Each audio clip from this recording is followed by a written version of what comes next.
In January 2020, a volunteer firefighter named Callum was flown into a canyon in New South Wales without being told what he was actually protecting. His orders were simple: set up irrigation lines and hold the position, because whatever grew in that canyon could not be allowed to burn. What he was guarding turned out to be one of the rarest trees on Earth, a species believed extinct for millions of years. The Wollemi pine was only rediscovered in 1994, hidden in a remote canyon so secret that even today its exact location is kept off public maps. Before that discovery, scientists only knew this tree from fossils dating back roughly 200 million years, long before flowering plants even existed. When David Attenborough's generation of botanists first confirmed it was alive, it was treated like finding a living dinosaur in a rainforest. But by 2019, that miracle was seconds away from disappearing forever, because Australia's bushfire season turned toward the one canyon where it survived. With only around 45 mature trees left in the wild, this single fire threatened to end a 200 million year lineage in one afternoon. That's the moment Callum and a small specialized crew were sent in, with strict instructions to protect the canyon at any cost. They ran irrigation systems directly into the gorge and used aircraft to drop retardant around the perimeter while the fire closed in. Callum later said the tension wasn't just about doing the job. It was knowing that if this failed, an entire species vanished with it. Most of the grove survived, but the fear that one bad fire season could end it all pushed scientists toward a second plan entirely. If the wild population could vanish in a single afternoon, then survival couldn't depend on one canyon anymore. It needed a backup somewhere far away. That backup, strangely enough, wasn't found in another part of Australia. It was found on the other side of the planet in Britain. Scientists at Wakehurst, a botanical garden in Sussex, had been experimenting with Wollemi pines outdoors since the early 2000s. Sussex's soil is cool, acidic, and rainy for most of the year, conditions nobody expected a 200 million year old Australian relic to actually prefer. But that's exactly what happened, because those conditions accidentally mirrored the sheltered, moist canyon microclimate the species had survived in for millennia. By 2010, the Wakehurst trees weren't just surviving the British climate. They were producing cones, which meant they were healthy enough to reproduce. That detail mattered more than it sounds, because a tree that only survives doesn't guarantee a future, but a tree that reproduces does.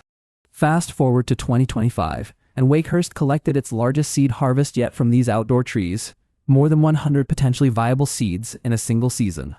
Those seeds went straight into the Millennium Seed Bank, an underground vault built to store genetic backups of the world's most vulnerable plant species. Think of it as an insurance policy written in seeds instead of paperwork, sitting in cold storage in case the wild population ever fails. Callum, back in Australia, had no idea any of this was happening on the other side of the world while he was hauling irrigation hoses through smoke. He only found out years later that the tree he helped save that week was already quietly building a second life thousands of miles away. That's the part of this story that keeps surprising botanists. The Wollemi pine didn't need to evolve or adapt to survive in Britain. It simply found conditions that already resembled what kept it alive in Australia for 200 million years, just relocated to a different continent. Conservationists took that discovery seriously, and instead of keeping every specimen in one garden, they spread genetically diverse trees across multiple countries.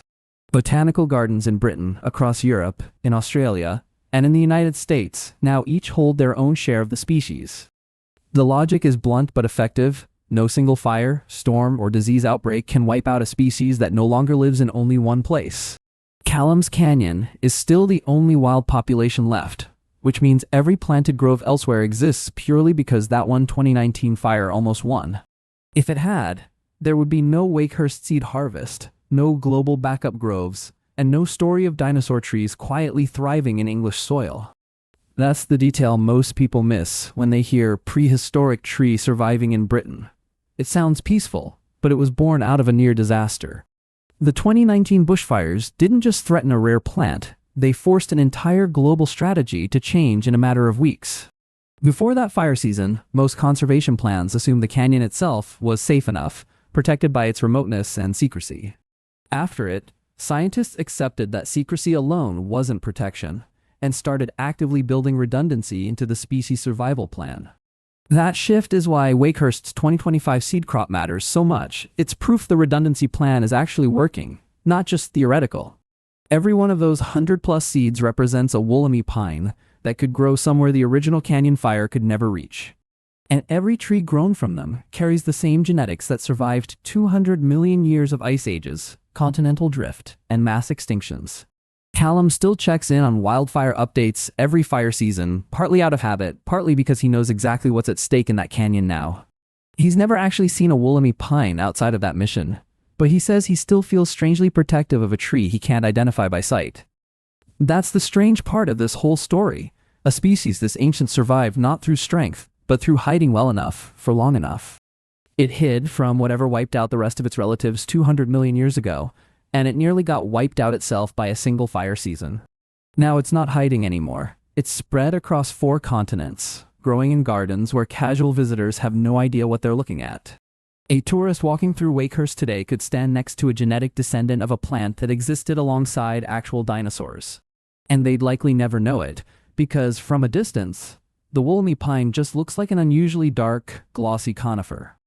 That quiet anonymity might actually be part of why it survived this long in the first place. Nothing about it screams rare or valuable.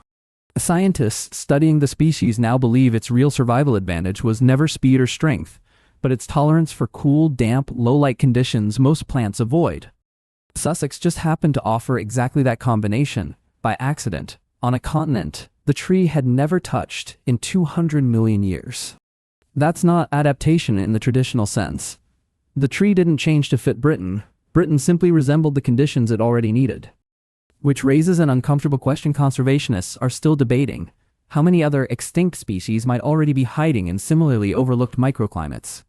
For now, the Wollemi pine remains the clearest proof that a species can survive extinction twice, once through hiding, and once through backup planting. Callum's Canyon still holds the only wild grove, guarded, monitored, and treated as one of the most fragile ecosystems on the continent. But it's no longer the only chance this species has, and that single fact changes everything about how vulnerable the future of this tree actually is. 100 seeds from Wakehurst in 2025 alone did more for this species' long-term survival than decades of protecting one hidden canyon ever could. That's not a knock on the canyon protection efforts. Without them, there would be no wild population left to take seeds from at all. It's proof that saving a species this rare takes both protecting where it already survives and planting it somewhere the disaster can't follow.